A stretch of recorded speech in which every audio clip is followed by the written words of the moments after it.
Selling your home is one of the biggest financial decisions you'll ever make.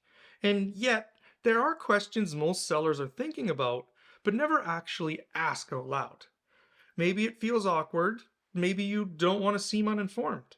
But here's the truth: skipping these questions is how deals fall apart, how you leave money on the table, and how stress creeps in when it should have been avoided. I've worked with dozens of sellers in this market, and these five questions come up over and over again, even if no one says them. So today, I'm walking you through each one so you can move forward with clarity, confidence, and a plan that actually works. Here's the thing: the market has changed. We're not at the peak anymore. Inventory is up, buyers have more options, and pricing has become a real strategy, not just a hopeful guess. That means if you're not prepared, if you're winging it or relying on outdated advice, you're putting yourself at a disadvantage.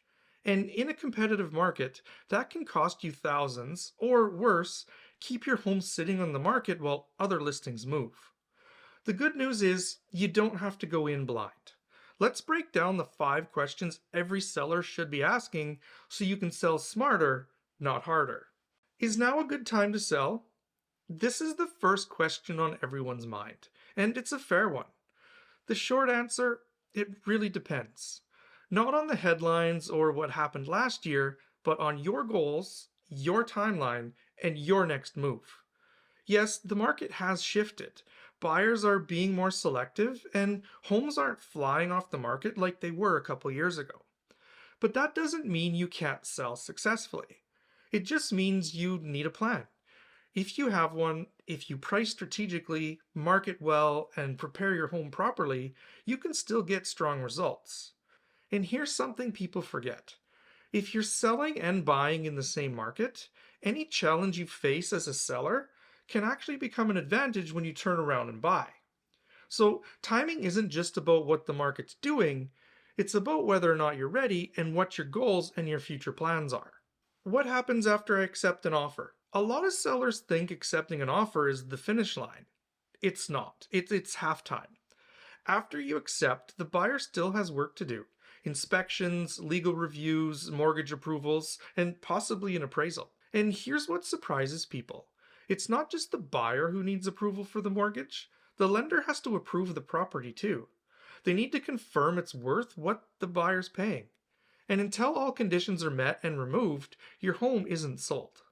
That means that you should keep showing it, your agent should keep marketing it, and you might even get a backup offer, and that's a good thing. Understanding this process ahead of time helps you avoid last minute panic and keeps you in control.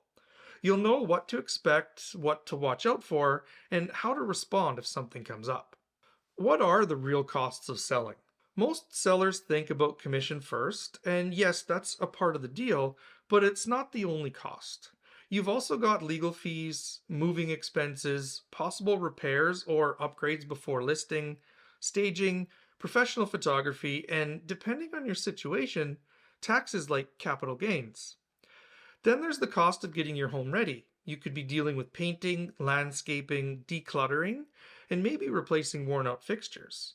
These things do add up, and if you don't have a plan for them, you can be caught off guard 2 weeks before closing. A clear breakdown before you list gives you a realistic picture of what you're actually walking away with. No surprises, no scrambling, just confidence in your numbers. How do I get my home to stand out? With more listings on the market, buyers are pickier than ever. Your home is competing for attention from the moment it goes live online. And here's the reality: buyers decide within seconds whether to book a showing or just to keep scrolling. So, how do you stand out? It comes down to three things: pricing, presentation, and marketing. You need to price strategically, not emotionally or aspirationally. You need photos that make people stop and look, and you need a marketing plan that gets your listing in front of the right buyers, not just anyone. The good news: you don't need to renovate your entire home. But how you position it, how it looks online, and how it compares to the competition, that all makes a difference. Your pricing and marketing gets buyers in the door, but the condition and features of your home is what gets them to stay and write an offer. Should I renovate before selling or list my home as is? This is the big ROI question. Will the money I spend actually come back to me? And the answer is it depends. If it's a cosmetic and high impact fix like fresh paint, clean landscaping, or decluttering, it's usually worth it. These are low cost updates that make a big difference in how buyers feel when they walk in. But if you're thinking about gutting the kitchen, redoing the bathrooms, or installing new flooring, you need to pause and think it through. Major renovations take time and money, and they don't always deliver dollar for dollar returns. Sometimes they do, but sometimes they don't.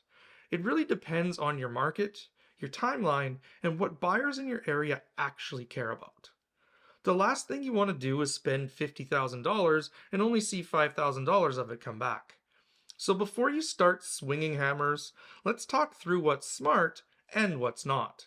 These are the 5 questions every seller should be thinking about, whether they're asking them out loud or not. Getting ahead of these decisions now will make your sales smoother, more strategic, and a lot less stressful. And while these are some of the most common questions I hear, they're not the only ones.